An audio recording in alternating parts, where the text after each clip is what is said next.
हम लोग गणित में क्या पढ़े थे? विभाज्यता की जांच। विभाज्यता की जांच कैसे जांच करेंगे? आसानी से हम लोग सवाल को सॉल्व कर सकते हैं ना। देखिए यहाँ पर कहता है 2 से विभाज्यता। 2 से हम विभाज्यता, जैसे 2 से भाग लगाते हैं, विभाज्य करते हैं किसी संख्या को, तो हम कैसे पकड़ सकते हैं कि अगर मान लीजिए आपको दे देगा कि यहाँ 8 संख्या अंक है, क्या है 8? एक अंक है कि नहीं है? पहला बताइए कि 8 जो है 2 से विभाज्य है, यानी 2 से भाग 8 में लगेगा या नहीं लगेगा, ऐसे पूछेगा।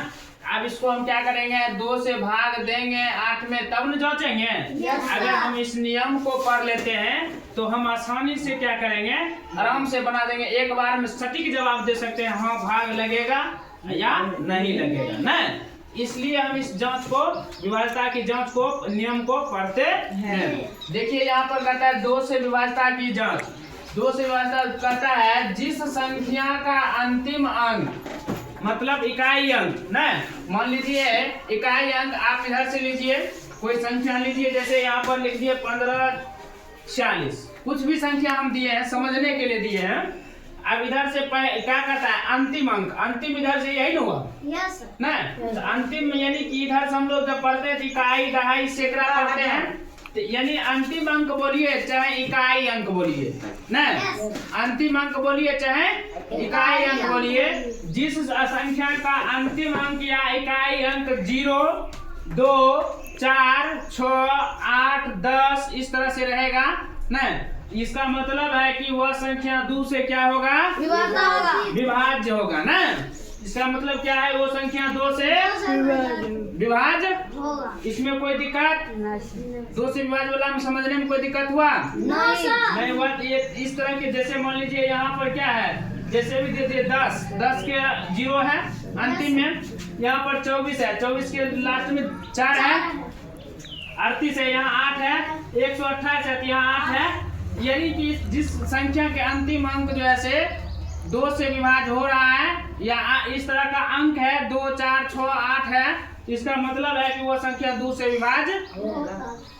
3 से विभाज्यता की जांच देखिए, जिस संख्या के अंकों का योग, जिस संख्या के अंकों का योग 3 से विभाज्य होता है, वह संख्या 3 से विभाज्य होगी।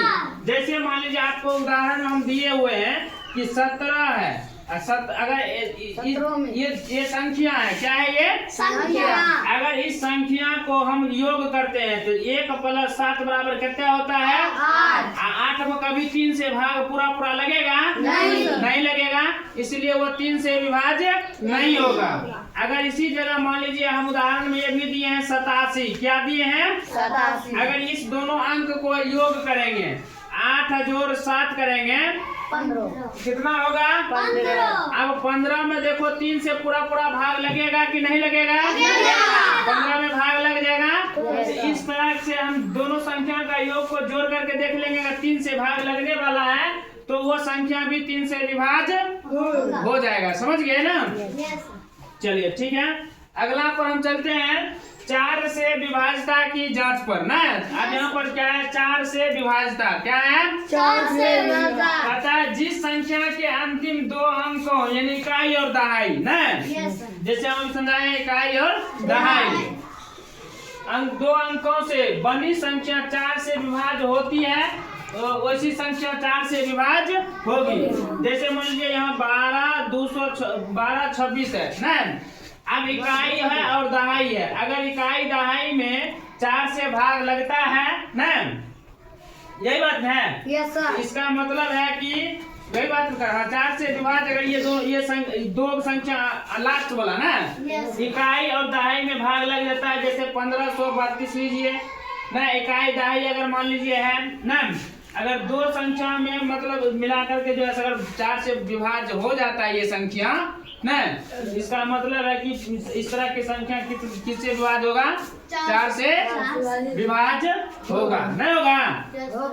अब देखिए आगे 5 से विभाज्यता क्या कहता है? 5 से विभाज्यता जिस संख्या का अंतिम अंक, फिर इकाई ना, इकाई अंतिम का अंक मतलब इकाई। जिस संख्या का अंतिम अंक 0 या 5 हो वह संख्या 5 से विभाज्य होगी। जैसे देखिए आप 10 है, 10 का अंतिम 0 है तो 5 से विभाज्य है कि नहीं है। 35 है, 35 के पीछे क्या है 5 है तो 35 5 से विभाज्य होगा। 100 है, 100 में देखो यहाँ 0 है लास्ट में, इसका मतलब ये 5 से विभाज्य होगा। 215 है तो 215 में लास्ट में क्या है 5 है, ये भी क्या होगा विभाज्य होगा। इस तरह से हम लोग विभाज्यता की जांच को पढ़ते हैं। आगे भी इसमें और है न, और हम जो है अगले क्लास में आपसे मिलेंगे, फिर पढ़ेंगे उसके बारे में। हम इस जानकारी लेंगे तब जाकर हम लोग को आसानी से कोई भी सवाल को सॉल्व कर सकते हैं। समझ गए।